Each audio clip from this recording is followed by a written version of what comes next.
missed. Totally missed. Oh well. Oh, wow. See, that's the thing. If only you'd been recording, well, you record a lot, but the outtakes could easily be assembled into its own podcast. Oh yeah. That's true. Just with more swearing. Oh yeah, I forgot about this. There's no ice.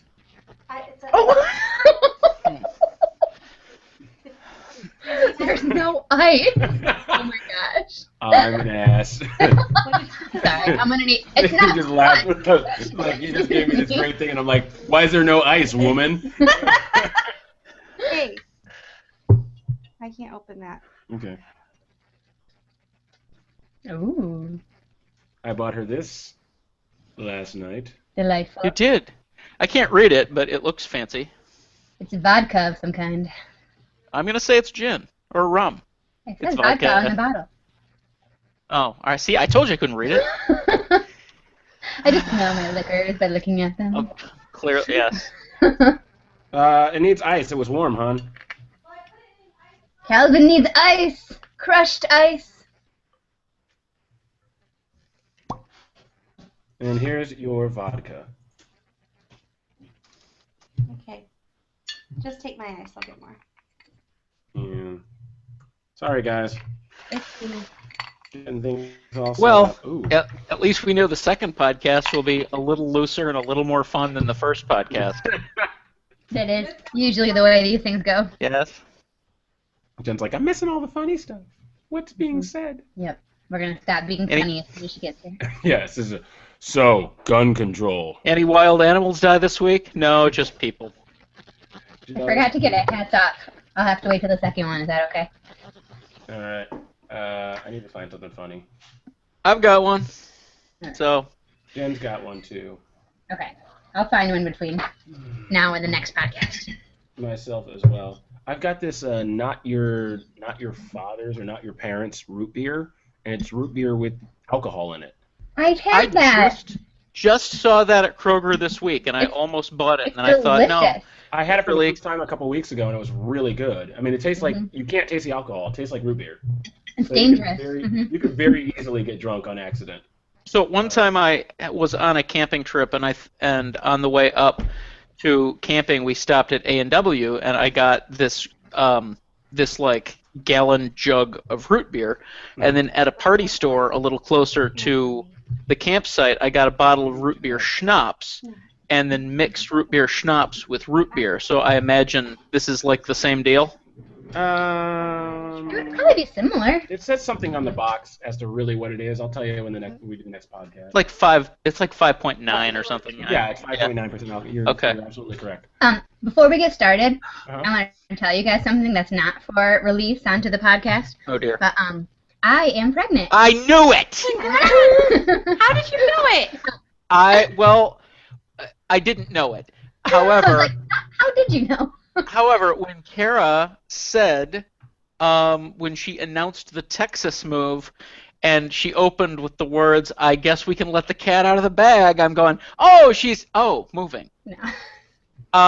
And so I was all in my headspace, You were ready primed for that announcement. for that. So, Sure. congratulations. I missed the Texas move, but congratulations. Thank you. I tell you guys, we're not announcing it yet. It's still really early, but I tell you because I get my morning sickness in the evening. So if I run away quickly, you'll know why. Okay. Awesome. Oh, my heart is with you on that, by I'm the glad, way. I'm glad to know why you told us. We'd be like, what's going on with I know. Why can't you believing? Hopefully I'll be And fine. I've also- got like all my tricks here that help me. So we'll see Okay. how it What was I going to say? Your secret's safe with, well, I can't speak for Kent, but it's with us anyhow. We won't say anything. goes. Can't. The Congratulations. leak is going to be you, apparently. Congratulations to panelist safe-ish. Kara Tipton on Stop it. Don't do that. Stop it. Okay, let me take that back. I speak for myself, not Cal. Okay, I trust you, Jen. Instagram. Oh, okay. Here's a picture of a random sonogram. People won't know. No. That's a great idea, actually. Oh my goodness. I thought that it's so hard to like get your picture of your sonogram onto Facebook. Take a random one. Nobody's gonna know. The baby. No one's gonna know. How many weeks are you? 7. Okay. Nice. So it's Still new. really early. Yes. Yeah. It's really early, but yeah, I don't know if you guys know. I have had some complications in the past. I had a couple of miscarriages. So we got in really early. And I had an ultrasound last week, and everything looks really good, really healthy. Great. So we're optimistic. So I'm gonna react. I'm gonna react like the rest goes that way. that video from last week that came out with kids reacting to finding out that mom and dad are pregnant. I Okay. didn't see it. You have a belly, a baby in your belly. What Oh, now? so it's English kid. It's British. Yes. It is, and Okay. you see the video of the British kid? Your belly, it's in your belly right now. Yeah. Asher went with me to the ultrasound, and he said, "Mommy, is that a fruit snack in your belly?" yeah, I ate a fruit snack earlier, and so she's just checking it out. So now we're calling it my fruit snack. Oh, that's too funny. I love it. You'd be I love it. you'd be having another child at an age where Asher would just always remember having a sibling. He Yeah. would remember not Yeah, having a sibling. which I like. It was important to me to not. I just didn't want him to be an only child because I had a lot of siblings. I don't think I'm up to like what my mom did, having a bunch of them. 2, I can handle. Well, the only congratulations. problem, congratulations, but the only problem is this baby is going to be born as a natural-born citizen of Texas, and as we know, their Okay. egos are gigantic. Everything's bigger in Texas. That's true. Okay, wait. So I apparently missed a big thing. What is Texas? Back up for a minute. Texas it's is okay. a former constitutional republic that was absorbed into the United Four States. different flags, 6 That's different right. flags. Oh my God. 6, yes. Yes. No, Okay. I posted it on Facebook a few days ago. I but just missed it. Hold on. yeah, no, that's cool. There's a lot going on Facebook. Well, Todd got a job in Huntsville at it's a campus ministry position, and so You sure you're just, not moving to Alabama? There's a I am. Huntsville, Texas? There is I a don't Huntsville, know. Texas. It's a very small town. It's like an hour north of Houston. Okay. And maybe you're moving to Alabama. I don't know. Oh, no. Space camp. This is confusing. But yeah, so anyway, we're and this actually beginning of November, Todd's gonna go down, and Asher and I will join him after Thanksgiving. He's gonna try to find us a place to live and everything. So Sweet. farther away, it'd be harder to do face-to-face podcast. Does he have to, when he goes down to try and find a place to live, does he have anywhere to live while that search is going on? Well, I assume he'll stay with somebody from the church. Oh, from the, okay. Yeah, Yes, we I would haven't think. asked anybody yet, but it's easier to put up just one guy than a couple with a toddler who. Yes, You guys have met Asher. He's a handful. Adorable handful, but a handful. absolutely. Gotcha. Okay. Well, that's gonna be. So we both that's missed gonna it. be interesting. All right. Well, congratulate. I don't know how I missed the move thing. You didn't Oh. see that either? I didn't see it. No, I didn't. Yeah. I posted it on my birthday, so there's a lot of stuff going on my wall that Oh. day Oh, already. that's probably Okay. why. Yeah. Okay. Well, again, congratulations on the baby, but also congratulations to you and Todd because we know him needing a job was a big thing. Yeah. So that's an answered prayer. With so another kid on the way, it's important that he gets paid. Yes. very, very. That Yeah. is helpful. Yes. That is helpful. Mhm. Okay, so even though that was recorded, that's just for us. Yeah. That'll be wow. That'll be, Until you I'll announce it on the totally, podcast later. Yeah. until Yeah, you at some point on totally the screw podcast, up you and can don't announce edit it off. Yeah. Oh my gosh. yeah, like oh crap. Well, I mean, if this posts in like 5 or weeks or so, that wouldn't be the end Yeah. of it. Yeah, in the world. So okay, very very cool. So Yes. congratulations. We're happy for you. I don't have a hat. Well, I do have a hats off. Mine isn't funny. But Oh, so I'll go in the second round. Just something Okay. interesting happened to me yesterday. you were mugged. However, I was totally mugged. My car did get stolen. Yeah, it's been a bad month. Yeah, it has been. I don't know if you guys know I lost my job. You I know. Oh. I did, yes. Yeah, I lost my job. Well, kind of lost my job. You lost your job, but your contract. Yeah, I lost. Yeah, now I'm a contract tour guide. So I am starting my own tour guide company. Okay. So I have, Accidental entrepreneurship. yeah, accidental entrepreneur. When I told some of our biggest clients that I had been released, they were like, "Oh my gosh, what are you gonna do?" I said, "I'm starting my own company." They're like, "When you start it, absolutely let us know." Oh. So Okay. Good. Yeah, that's great. Yeah, and then other tour guides are like, "Are you serious?" Like, and I said, "Yeah, I'm starting my own thing, and if I have some extra tours, you want me to throw them your way? Like, I could always use extra money because we're all contract at this point. Yeah. I just Was it lost- just like a budget thing? Yeah. Well, no. I made some mistakes, but A mistake. we won't go into it. Yeah, I made a mistake, and it was the end of the world for my bosses, Gosh. even though probably 25% of my job is covering for their mistakes. But Yeah. they're the bosses, so they're not going to fire themselves. They get to make that decision. Okay. Yeah. Yeah. I'm sorry. It was a But- gross overreaction, most likely, Yeah. I would say. It sucked. I was told we can't trust you, but we'd still like you to be our lead tour guide. I was like, okay, all right. That's Doesn't make good to know. any sense. Yeah, so I'm Yeah. losing my insurance at the end of the month, and they gave me a $200 severance, which is nothing, but it's more. Right. Well, it's Thanks more for than- that. I mean, it's a non-profit, so Well, Yeah. but I think they should have at least given you a full week. I think that Yeah. if you're going to give severance, it should be at least a week. mm. That's my I- opinion. I once set a car on fire and kept my job. So these Was it for a people. video you were doing for Woodside or something? No, it wasn't. It was long ago in my pre-incarnate life, a long time ago. I worked for a company called AutoNation, and yada yada yada. A car caught on fire. So Okay. One thing led to another. Car was and on fire. it was fine. Well, in a long story short, the reason he got fired is he mixed a time up on a tour, and that was it. So it That was seems like a really gross overreaction. Yeah, it should have been a much minor, should have been maybe a written up or they talked to him, but it shouldn't have been this. Yeah. So, Anyhow. anyways, We don't need to talk about that. We can talk about that All right. offline. yeah, but All right. prayer for his new Yeah. ambition would be great, and I also started working with our direct competition, which is As a tour interesting. guide. Yeah. As a tour Okay. guide. So Oh that's yeah. something- Booyah. And So is Right. there? I mean, if you're working with the direct competition, is there less of a? I mean, your own entrepreneurship thing is something that can start slowly because yes. you're working with these other people. Okay. it will help supplement. I gave a tour yesterday for Rochester College, the Alumni Association. There was 20 people who showed up. A lot of them work in the front office for the school. So that was really cool. And I took them on the tour, and they were aware of the situation.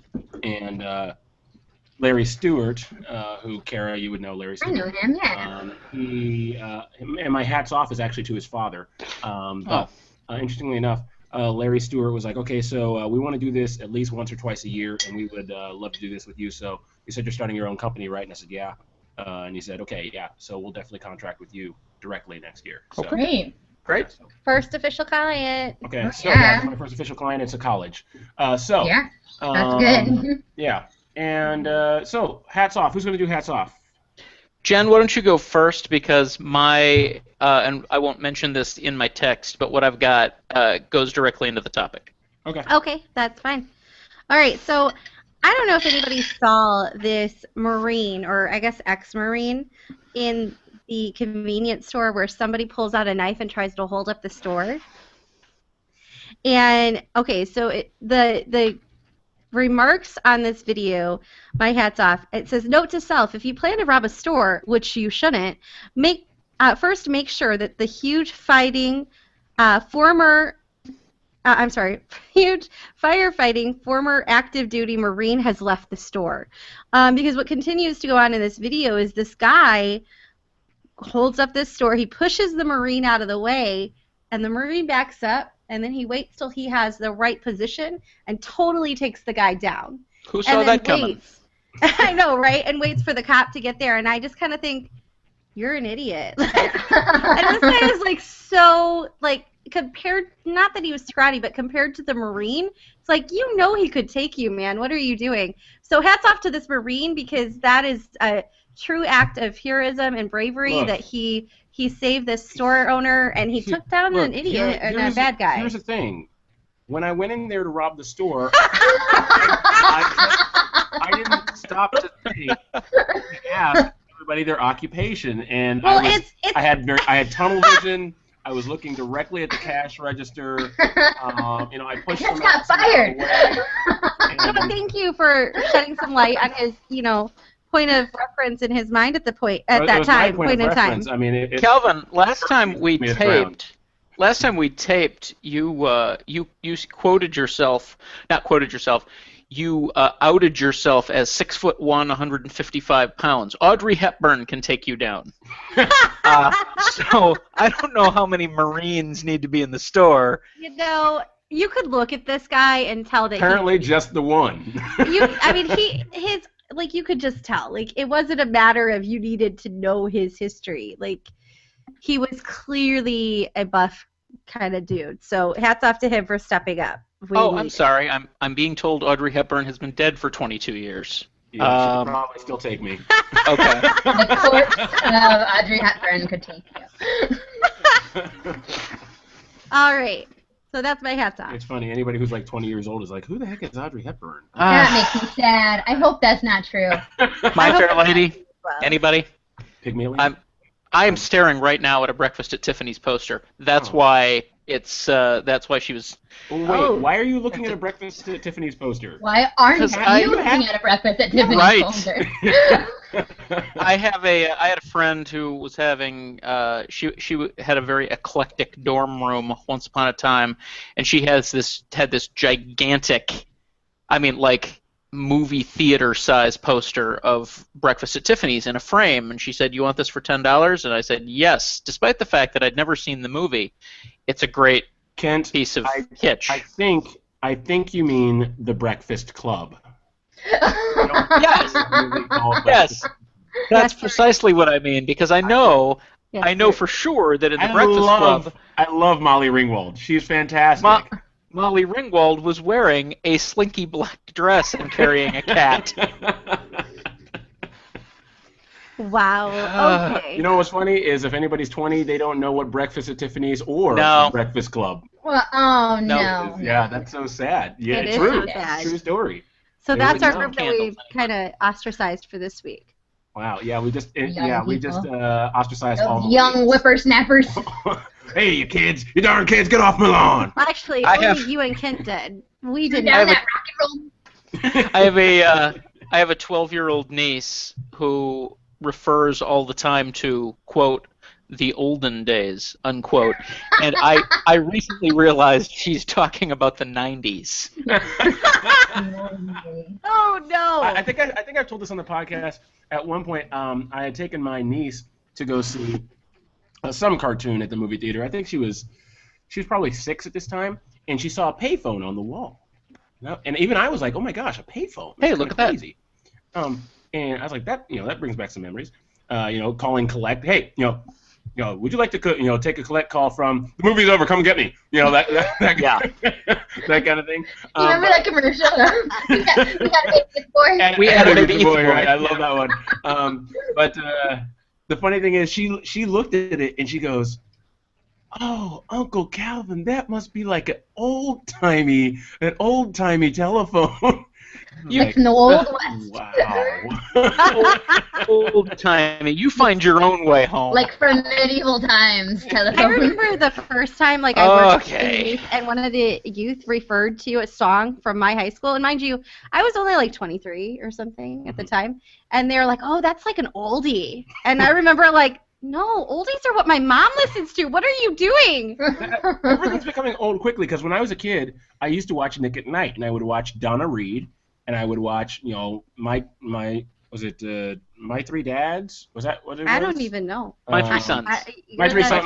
No, today would be My Three Dads, right? No, there was a My. There's my two dads. There was a My Two Dads. Yeah. Was it My Two Dads? Yeah. Okay, all right. Okay, so It was My Two Dads. Yeah. those were the shows that were on, and then now they got like Fresh Prince of Bel-Air on. Yep. And, like Family Matters. And- Oh, and they have Sabrina the Teenage Witch and stuff on there. Like, are you Melissa- serious? Clarissa Declares It All. I saw Liz on there. Clarissa explains it all. Or explains it all. Explains it all. Oops. Oh, Okay. man. Anyhow, we're meandering. Who's got the next hats off? I do. All right. and you should be excited. It's Alrighty. long been known. It's long. All right, so I'll start with this. My hats off is to the state of Michigan, okay, Ooh. which is very vague because we all live here. But and so it's long been known that the only thing that can stop a bad guy with a gun is a good guy with a gun, or so I've been hearing for roughly 3 years. And I know what you're thinking. You're saying, but Kent, what if the bad guy doesn't have a gun? What if it's two bad guys fleeing on foot from a Home Depot carrying what I imagine must be a very nice set of socket wrenches? Answer. Take full advantage of your concealed carry permit and start blasting away in a suburban parking lot like you just saw your estranged father kill Obi-Wan Kenobi.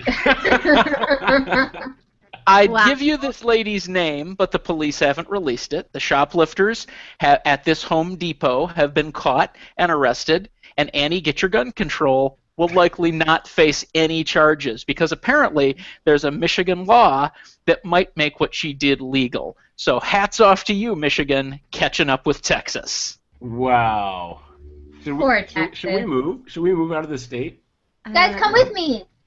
Oh yeah, we could go to Texas. There's a good idea. Let's all go there. In a house my with like God. a mother-in-law suite, and we'll just take Here's it. the thing. I don't think. Yeah, it'll be like a commune part 2. Right, there you go. So Kent, here's the thing. You've been making fun of Texas Yeah. for a while now.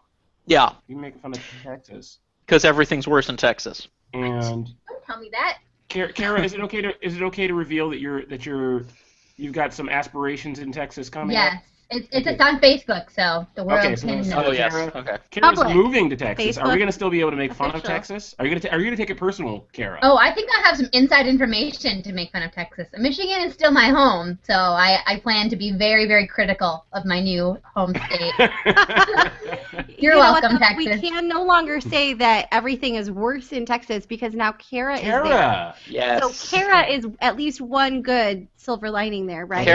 Kara makes Texas 137 million better. 137 You're welcome, Texas. got that right? 37 million better. Well, Sure. Texas just got better on my books. Is that like You're 1 welcome. Is that like the 1 trillionth or whatever septillion or whatever the number No, was? that was So yeah, I'm saying there's roughly 37 million Sextillion. residents of Texas, and so Okay. now Kara and Todd make it 37 millionths better.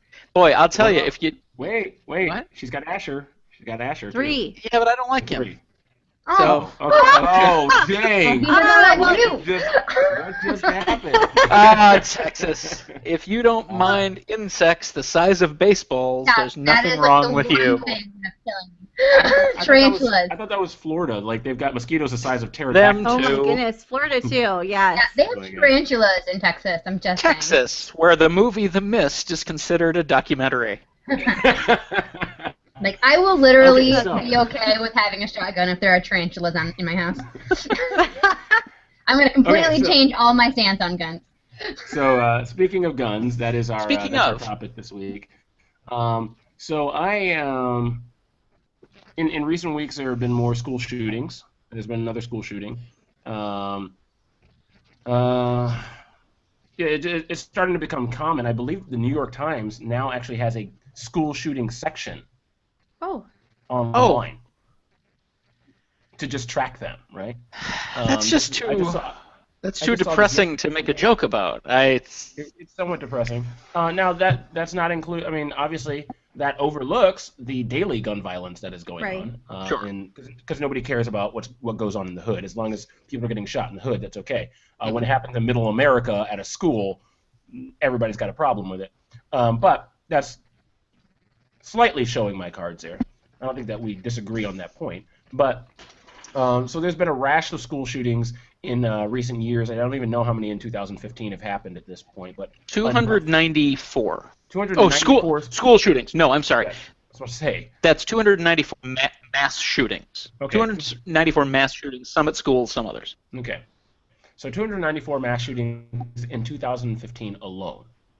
And I posed a question on Facebook because I didn't want to start a debate, but I should have known it was going to.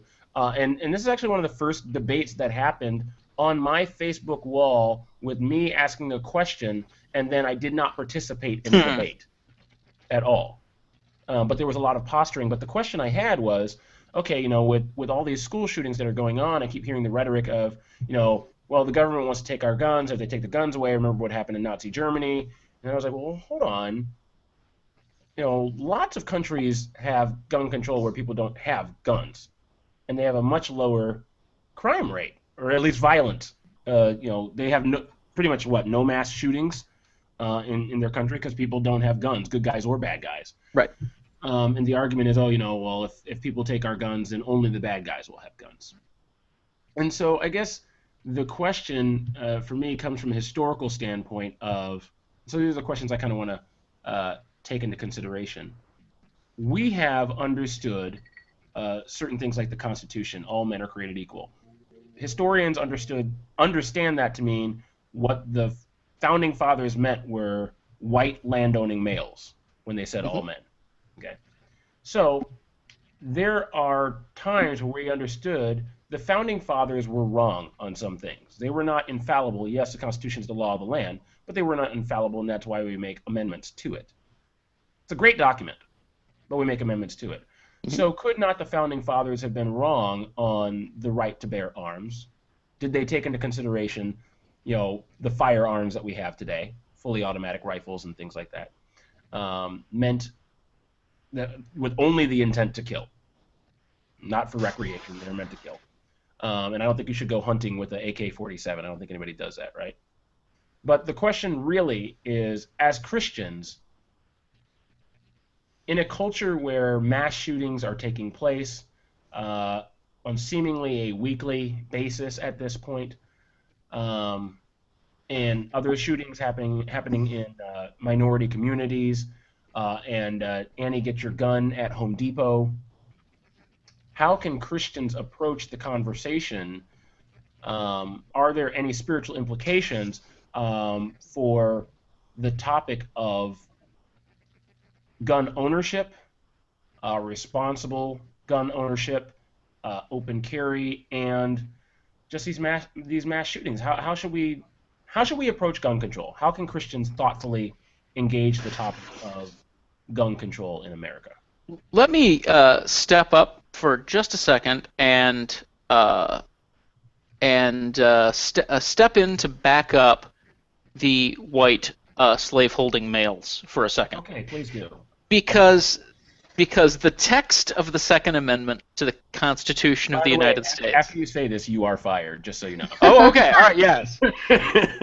Because, by the way, yay slavery. I don't mean to sound racist, but I'm not racist, but nothing good ever comes after that. No. But all go right. on. So the text of the Second Amendment to the Constitution of the United States reads, "A well-regulated militia being necessary to the security of a free state, the right of the people to keep and bear arms shall not be infringed." That's the way it was passed by Congress and preserved in the National Archives. We understand that today because of various Supreme Court decisions and our Facebook friends to mean that there is an individual man-to-man right to own whatever weapons we want. And I am the only one here who was alive when I'm the only one on this call who was alive when what happened, and I'm too young to remember it. But that interpretation of the Second Amendment only became a thing in 1977. Prior to 1977, the Supreme Court, federal courts, district courts, to a man, considered the idea of an individual right to keep and bear arms as ridiculous. Chief Justice Warren Burger once referred to it as laughably insane. It was understood universally that is not what the founders meant. In 1977, there was a coup d'etat on the board of the National Rifle Association, which up to that point had been a sportsman's organization.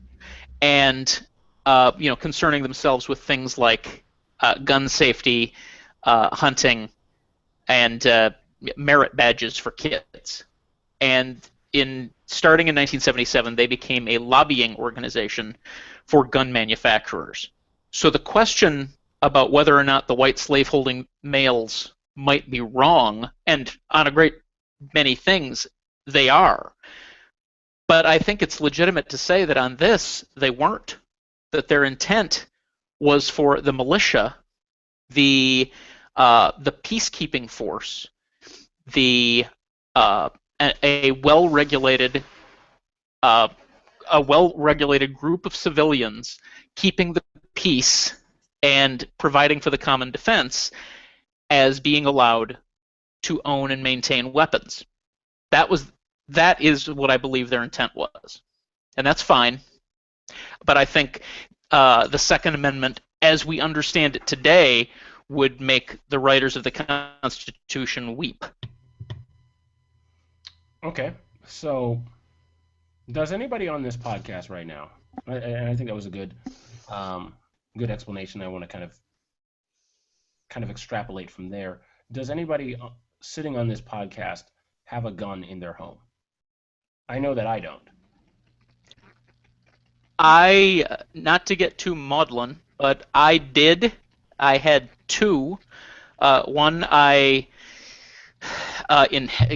quote unquote, inherited from my father, because it was a fourth generation .22 rifle that was 100 years old.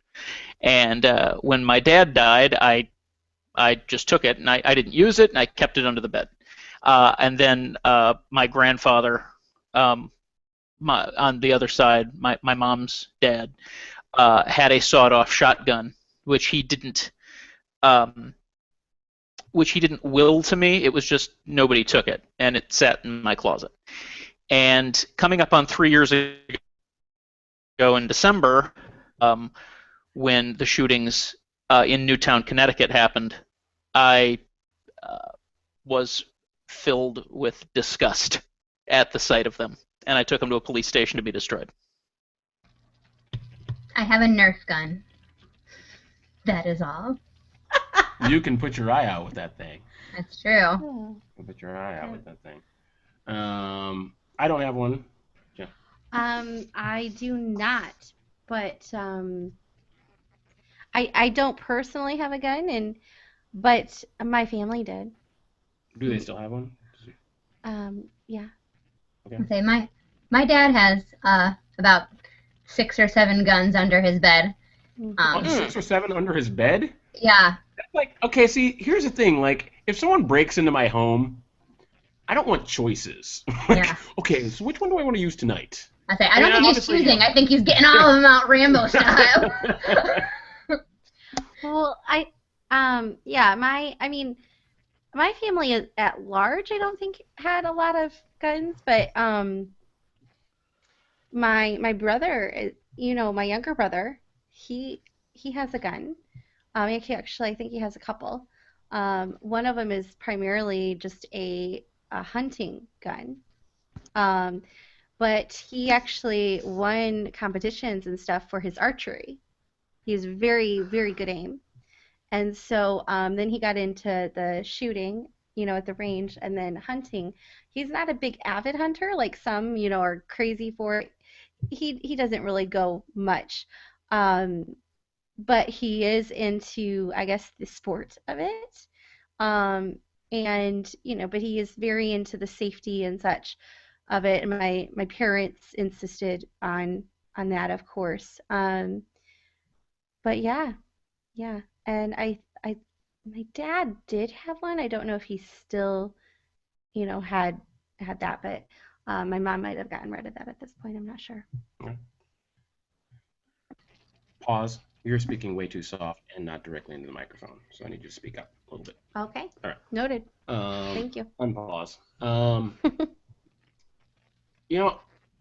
The conversation that I had unfolded on my Facebook wall in regards to gun control and Christians just kind of went off the rails pretty early.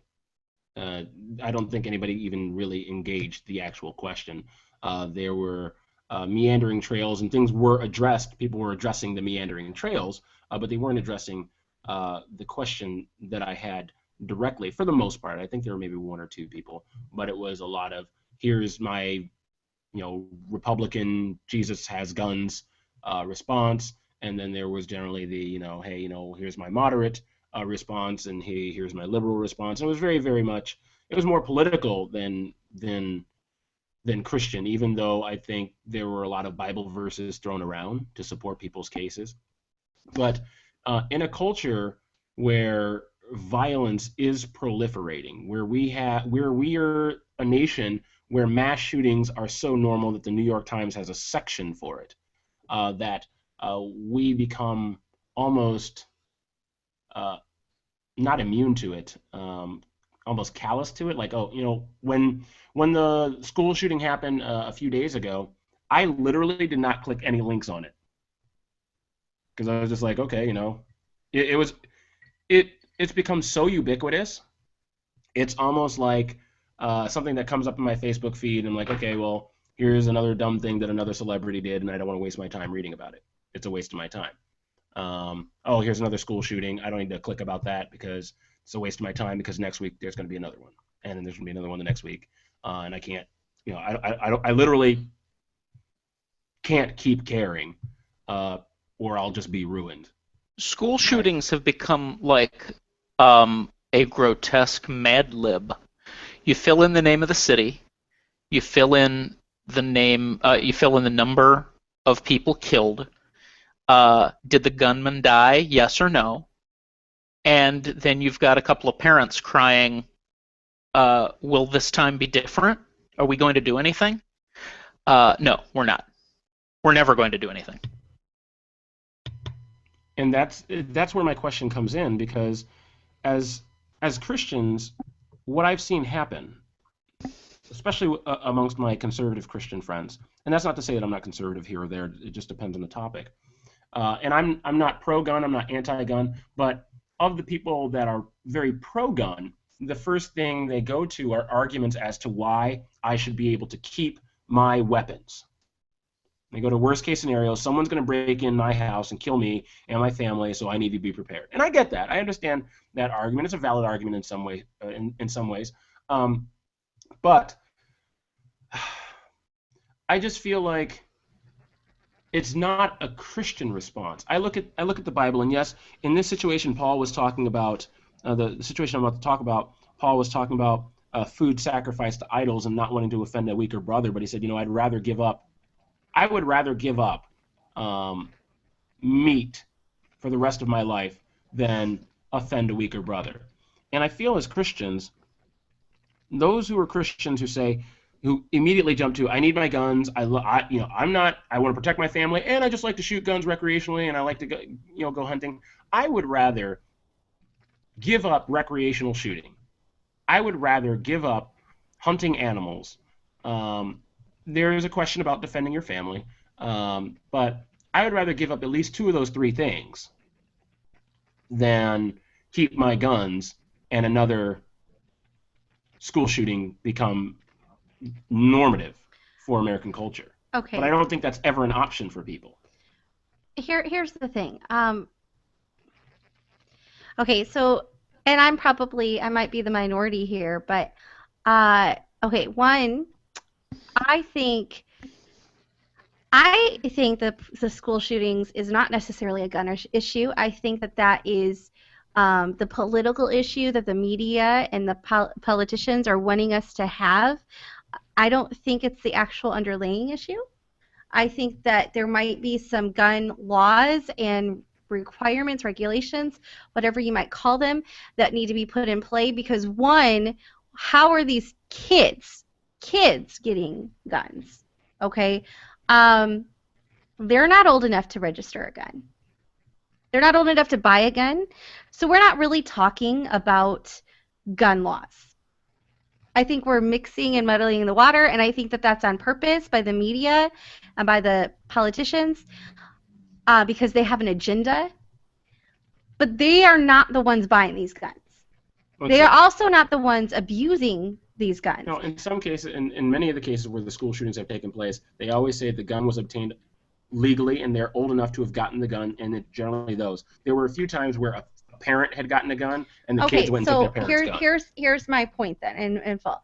One, there should be some regulations as to, especially if you have people coming in your home, other people than yourselves who might have access to these guns, how are they being stored? What is the safety measure on them? Secondly, I think it has more to do with our health industry. And what I mean by that is our mental health industry. We used to not have these issues. We used to have different ways of dealing with our mental health community, and that doesn't mean that I think we should go back to the just lock everybody up mentality.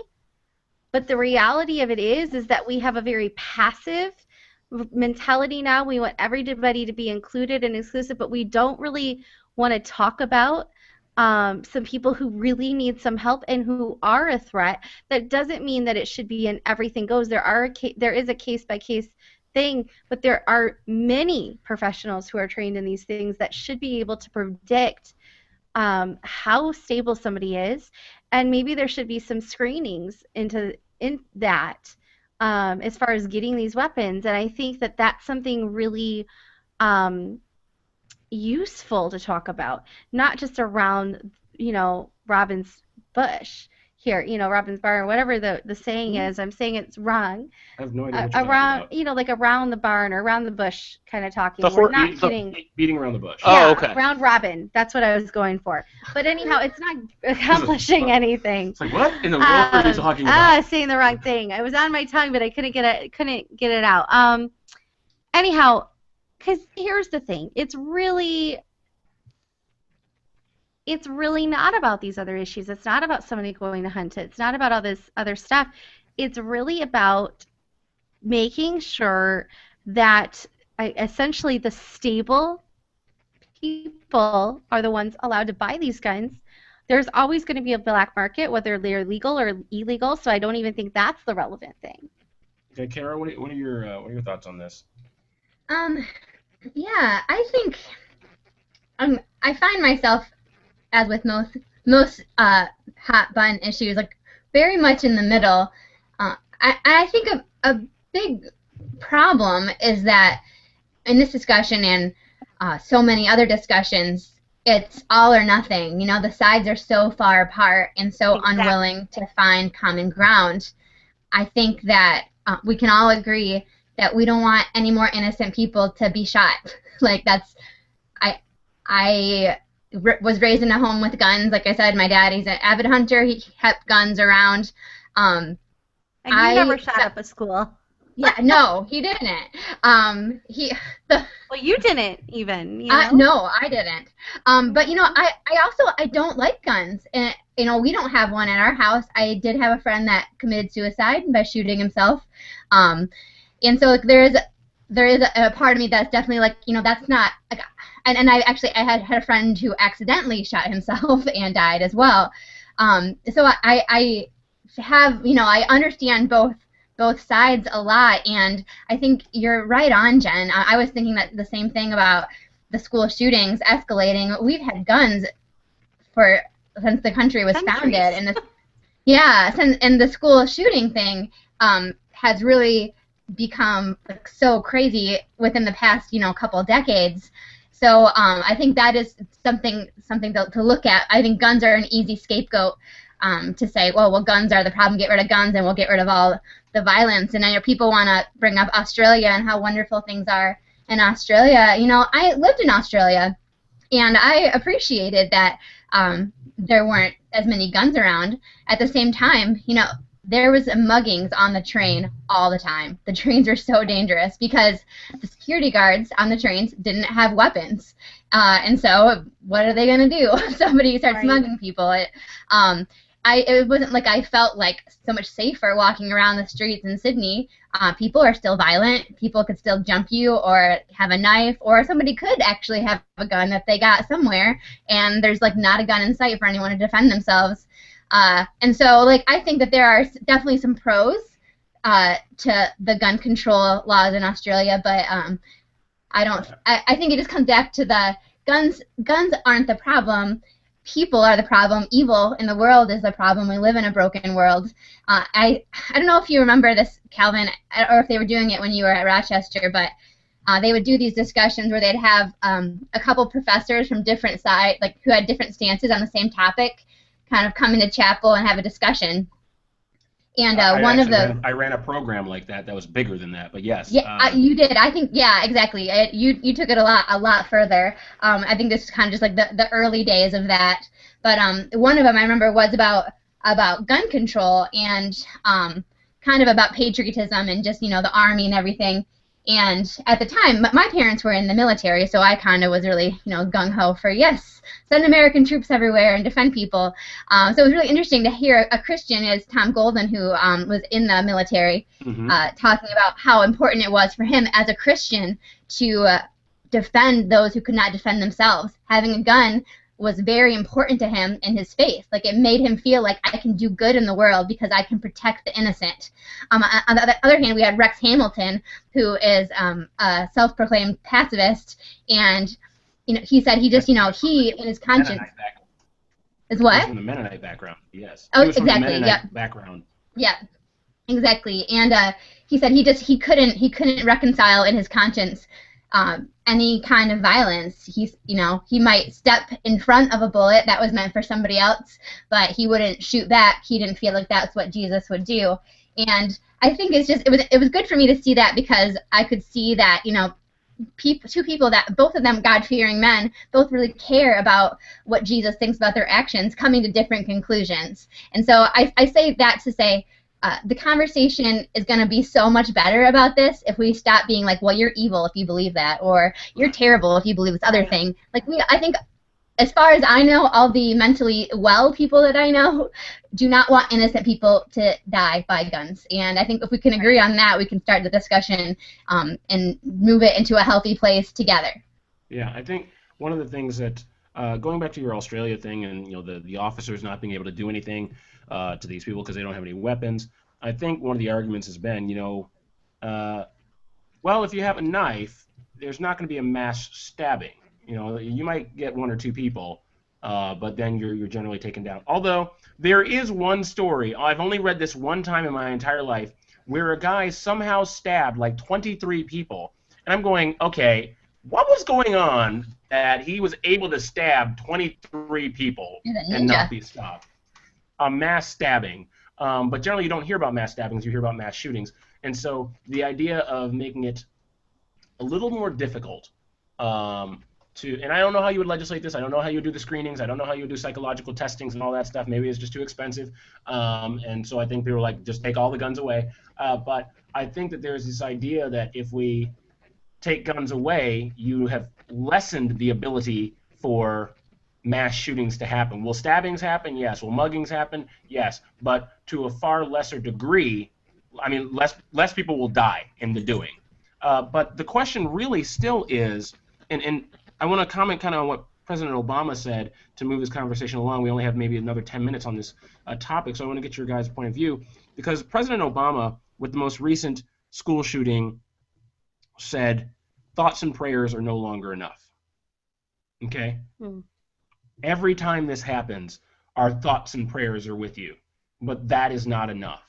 So then the question that came out, I mean, he was trying to make a point, and a political point, because he is a politician and he's always said his views on guns and gun control. But the question then becomes for the church.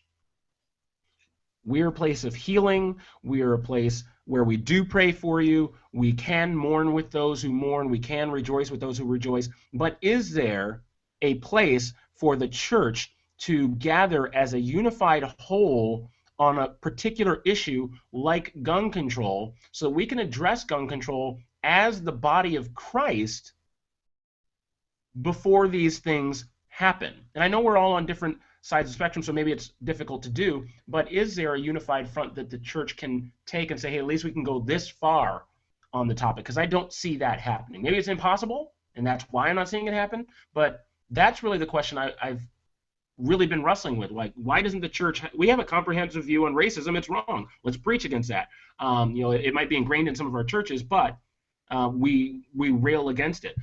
We rail against homosexuality. We rail against abortion. We don't rail against the proliferation of guns. We don't. And the reason for that is because so many people in the church really, really like guns. Yeah. And it's not about home protection. It's about how you define yourself as a man. If it was about home protection, you would spend the $2,000 that you're going to spend buying a gun and getting good at shooting at it in an oak door and a security system for your house. It's far more cost effective to put money into security than it is something that sits under your bed. But it's how we define ourselves as individual people combined with a strong virus-like streak in conservative Christians that the government is an opposing, occupying force, and we have to be ready at any time to rise up and overthrow the government. And I know that sounds crazy, but you know I'm right. You know those people too. I don't know who you're talking about, Kent. I actually think that that there's a root in the Protestant movement, moving away from Britain, that was a somewhat religious, I guess you could say, movement. Everybody could probably agree with that. They were trying to free themselves from the control, right?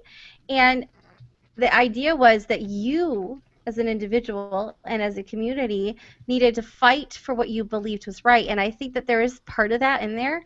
However, I have to disagree with your reason there, Kent, and I have to point this out. I think the reason, again, not to go back to my earlier point, but it is that just like in this situation, the church as a whole, the reason I feel like we have a lack response here is because we also as a church aren't really comfortable with what to do with mental illness. There's the two extremes of, oh, it's the devil, and then, just go to medicine. And I think that as a whole, we need to be more proactive. We absolutely need to be more proactive. With the community, illness. Yeah, with the community, with the people dealing with it. In the media and in the world, we're afraid, and even in the church, we're afraid to talk about it because we don't want to shame, we don't want to give a stigma to the people, because there's many people that aren't going to shoot up a school. Well, but here's the thing: we do need to talk about it because there are those that are not the norm. I don't want to take anything. I want to take something away from that. Okay, because there's too many people that say it's mental illness, and we never go back to the fact that people are evil. People do evil things, and you don't have to be crazy. Most of these people were very unstable before these shootings happened. This wasn't something that came out of nowhere. That doesn't mean everybody who has some form of a mental illness should be institutionalized and dealt with to the extreme. What I'm saying is there are things out there, and there are signs out there for people that are on this edge, I guess you could call it, okay? There is a point at which some people break, and I think that as a church as a whole, we are afraid to talk about it because we don't know what to do with it without, coming across as, oh, you're like, there's some demon or something, because that's the old school, like, way back when story, and we don't want to go there. So now we don't go there at all, and now we don't know how to help people.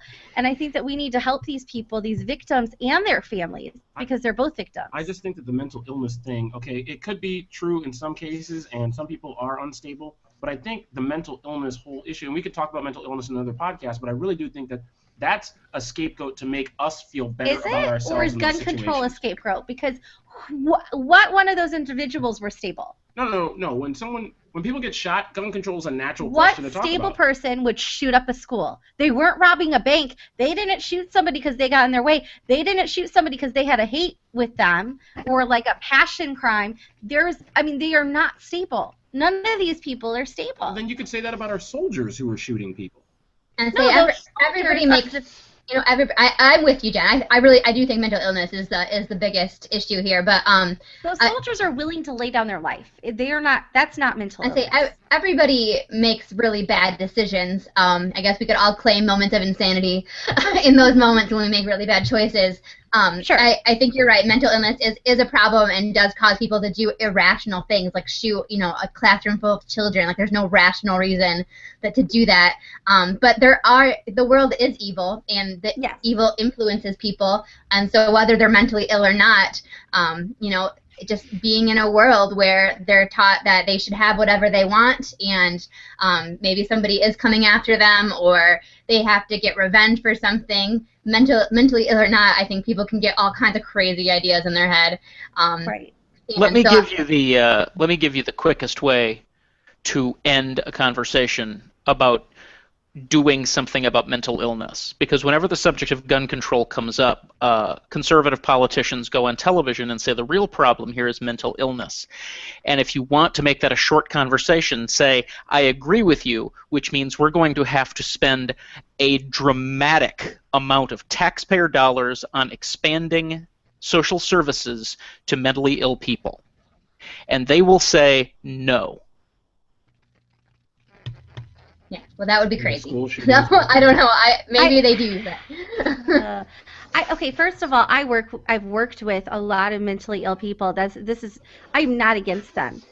I also don't think that somebody who's having a breaking point is somebody who always has to be, shall we say, dealt with in the extreme manner that they might be dealt with. When they're at that point, they need help. They don't need to be maybe locked up. They need aid. There's a difference. They need help. They're not where they would be.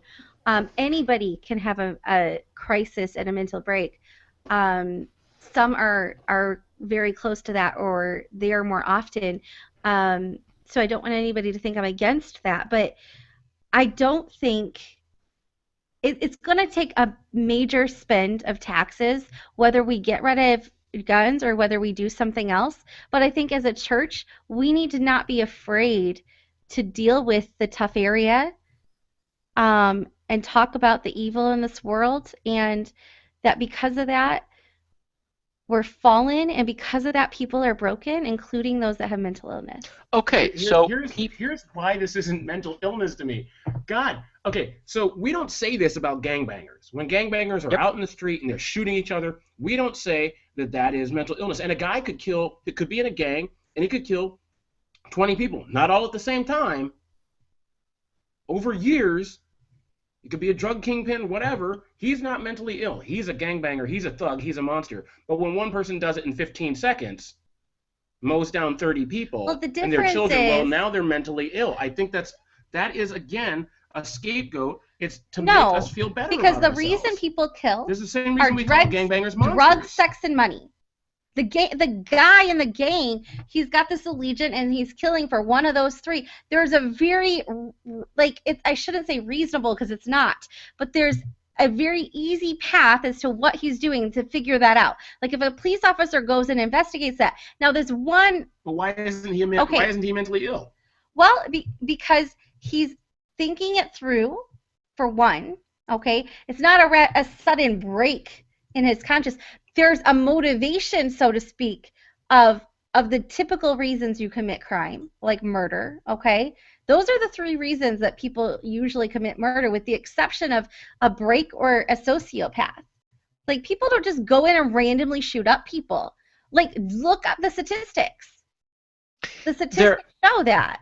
There are only, in the final analysis, there are only two ways to deal. I mean, if we're going to say that mental illness has anything to do with this, and I do want to get back to evil in just a second, there are two and only two ways to deal with this. One, the aforementioned gigantic expansion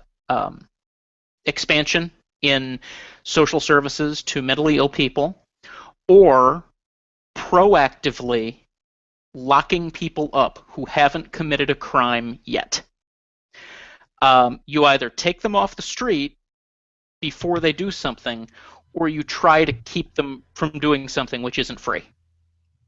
I Tom Cruise is basically running the police at that point. I do Minority not Report? want to Minority see Report, just anybody? a bunch of institutions. I think that was a wrong thing too. I just think that maybe we've veered too much to the other extreme, and that's usually what happens. The pendulum swings to the other extreme. That's all I'm saying. Now, as far as evil goes, and Cal, I agree with you that some people are just broken. Whether you consider that mentally ill or whether you consider that a heart issue, every time this happens, which means I see it roughly 2-3 times a month on Facebook, I'll see somebody post the billboard, Cain killed Abel with a rock. It's a heart issue, or it's a sin issue, not a gun issue. And if I want to start a fight with them, my response will be, that's what laws are for, right?